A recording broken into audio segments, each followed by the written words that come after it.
गणनायकाय गणदैवताय गणाध्यक्षाय धीमहि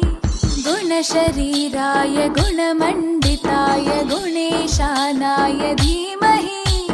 गुणातीताय गुणाधीशाय गुणप्रविष्टाय धीमहि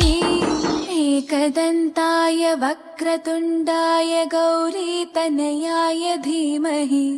गजेशानाय भालचन्द्राय श्रीगणेशाय धीमहि एकदन्ताय वक्रतुण्डाय गौरीतनयाय धीमहि गजेशानाय